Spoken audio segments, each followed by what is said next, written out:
وقل جاء الحق وزهق الباطل إن الباطل كان زهوقا। আসসালামু আলাইকুম। Donald Trump NATO সম্মেলনে আঙ্কারায় এসে তুরস্কের হাতে হাত রেখে কেন বললেন যে তুরস্কই হচ্ছে সব থেকে তার কাছের বন্ধু?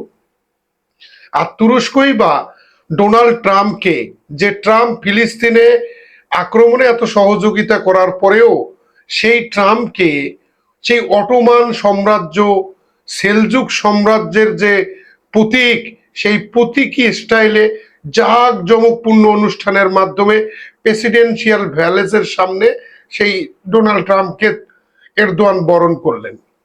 এই অভ্যন্তরীণ যে রাজনীতি, এই রাজনীতির বিষয়ে দুটি কথা বলবো। মুসলিম সাম্রাজ্য কিভাবে এগিয়ে যাচ্ছে, কিভাবে মুসলমানদের বিজয় হচ্ছে, আপনারা একটু খেয়াল করেন। তুরস্কের অবস্থান হচ্ছে এমন একটা জায়গায়, তুরস্কের অবস্থানটা হচ্ছে ইউরোপ, এশিয়া এবং মধ্যপ্রাচ্য এবং কৃষ্ণ সাগরের এই অঞ্চলটা ঘিরে হচ্ছে তুরস্ক। তুরস্কর ভূ রাজনৈতিক প্রেক্ষাপটে ইউরোপকে যেমন তুরস্কের প্রয়োজন, মধ্যপ্রাচ্যেরও ঠিক সেরকম তুরস্ককে প্রয়োজন, এমনকি পাকিস্তানেরও প্রয়োজন তুরস্কে। সেই তুরস্কের প্রধানমন্ত্রী, তিনি একজন হাফেজ মানুষ, তিনি সুন্দর ইংরেজি বোঝেন এবং ইংরেজি বলতে পারেন, পাশাপাশি তিনি ফার্সি জানেন এবং তুর্কি ভাষায় তার দখলের সীমারেখা নাই। তারপরেও, এতগুলি ভাষা জানার পরেও তুরস্কের প্রেসিডেন্ট কখনো তুর্কি ভাষা ছাড়া অন্য কোনো ভাষায় কোনো বিবৃতি বা কোনো বক্তব্য প্রদান করেন না। এটা থেকে এরদোয়ান প্রমাণ করতে চান যে তিনি তুরস্কের ভাষা, তুরস্কের মানুষ এবং তুরস্কের সংস্কৃতি, তুরস্কের কালচারের প্রতি যে তার একটা আনুগত্য, এই আনুগত্যটা বিশ্ববাসীর কাছে তিনি ফুটায় তুলতে চান। অনেক বিশ্লেষক মনে করেন যে তিনি সবসময় যখন যে দেশের সঙ্গে কথা বলেন, সেই দেশের পারদর্শী ভাষাবিদকে সাথে নিয়ে তার সঙ্গে কথা বলেন, যাতে কোনো উত্তর দিতে গেলে, অর্থাৎ তুরস্কর দৃষ্টিভঙ্গিতে উত্তর দিতে যেন কোনো ধরনের কোনো ত্রুটি না হয়। এই যখন তুরস্কের প্রেম, তুরস্ক এবার ন্যাটো সম্মেলনে যে কাজটি করলেন সেটা হচ্ছে আমেরিকা প্রস্তাব দিয়েছে তুরস্ককে যে যেহেতু তুমি আমার ভালো বন্ধু, তোমার উপর আমার কিছু নিষেধাজ্ঞা আছে, আমি সেগুলি প্রত্যাহার করব। পাশাপাশি তুমি ইউরোপকে বিনিয়োগ করতে দাও। কোথায় বিনিয়োগ করতে দাও? তোমার আসেলসান এবং তোমার রকেটসান কোম্পানিতে বিনিয়োগ করতে দাও। তুরস্ক এই বিষয়ে এখন পর্যন্ত আমেরিকাকে উল্টা বলে দিয়েছে যে তোমার F-35 যে প্রকল্প আছে, F-35 প্রকল্পে ওখানে আমি আবার অংশগ্রহণ করতে চাই।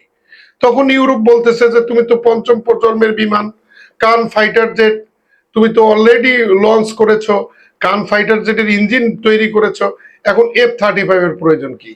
তখন বলছে যে না, আমি যেহেতু একটা ইউরোপের অংশ, আমি যেহেতু ন্যাটোর অংশ, ন্যাটো যেহেতু F-35 ব্যবহার করবে, সুতরাং আমারও অধিকার আছে F-35 ব্যবহার করার। F-35 কে নিয়ে কি তুরস্কের প্রেসিডেন্ট এরদোয়ান কান ফাইটার জেটকে আরো আরো ডেকোরেটেড করতে চাচ্ছেন? F-35 প্রকল্পে আবার ফিরছেন। তার অর্থ এই যে F-35 এর প্রকল্প থেকে অভিজ্ঞতা নিয়ে সেটা তিনি কান ফাইটার জেটে এসে ব্যবহার করবেন।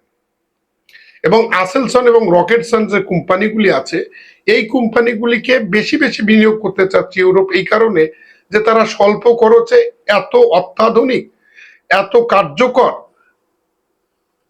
কার্যকর যুদ্ধাস্ত্র তৈরি করতে পারে, যা ইতিহাসের মধ্যে একটা নজির সৃষ্টি করেছে।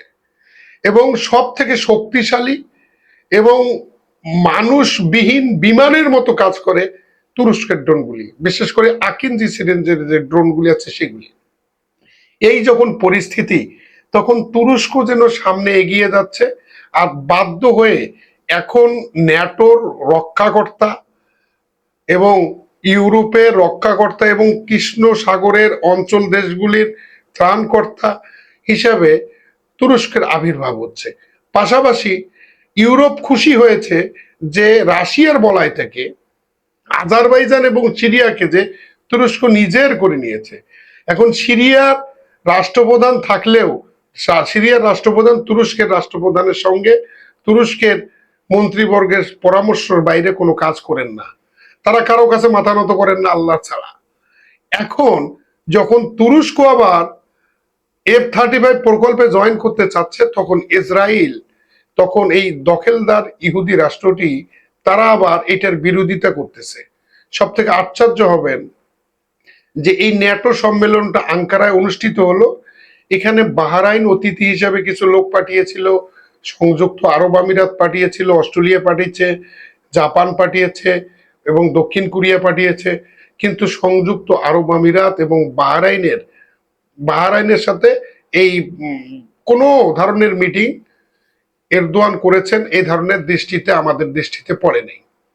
তবে এরদোয়ানের এই গভীর চাইল, এরদোয়ানের এই রাজনৈতিক বার্তা, আগামী দিনে মুসলমানদের পৃথিবী, আগামী দিনে মুসলমানেরাই জয় করবে এই পৃথিবী। যেমন করে শাসন করেছিল হজরত ওমর, যেমন করে শাসন করেছিল সালাউদ্দিন আইয়ুবী, যেমন করে শাসন করেছিল অটোমান সাম্রাজ্য, যেমন করে সেলজুক সাম্রাজ্য শাসন করেছিল, ভারতীয় উপমহাদেশে যেমন মুসলমানেরা শাসন করেছিল, সেই যুগ ফিরে আসতেছে। শুধু আমাদের দরকার ধৈর্য, শুধু আমাদের দরকার অভিজ্ঞতা, শুধু আমাদের দরকার হচ্ছে মনোবল এবং আল্লাহর উপরে বিশ্বাস।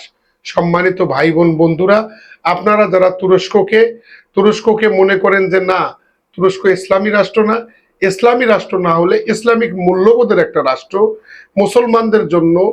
মুসলমানদের জন্য সহযোগিতা করা একটা রাষ্ট্র, আপনারা বিশ্বাস করেন আর নাই করেন, এই তুরস্কর কারণেই ফ্রিডম পটিলা বারবার তারা গেছে, মৃত্যুর ঝুঁকি নিয়ে ফিলিস্তিনের সেই মানুষদের পাশে দাঁড়ানোর চেষ্টা করেছে এবং তারা তুরস্ক সর্বোচ্চ সহযোগিতা করার চেষ্টা করেছে।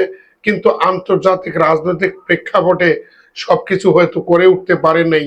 তবে বেশি দিন আর দেরি নেই, তুরস্ক আসছে অটোমানেরা চারিদিকে ঘিরে ফেলছে সেই দখলদার রাষ্ট্রকে এমন ভাবে তুরস্ক ঘিরে ফেলছে যে আগামী দিনে তারা মসজিদুল আকসাকে দখল করার যে পায়তারা করছে দখলদার রাষ্ট্রটি, এইটা তুরস্ক যদি থাকে, তুরস্কের এই মূল্যবোধ যদি থাকে, পাশে যদি সিরিয়া থাকে এবং দূর থেকে যদি খালি ইরান সহযোগিতা করে, তাতেই ইনশাল্লাহ আগামী দিনে যেমন করে তুরস্ক আল আকসার খাদেম হিসেবে কাজ করেছে, আগামী দিনেও আমি অ্যাডভোকেট আলাউদ্দিন চাই তুরস্কের মুসলমানেরাই যেন আগামী দিনে আল আকসার খাদেম হতে পারে।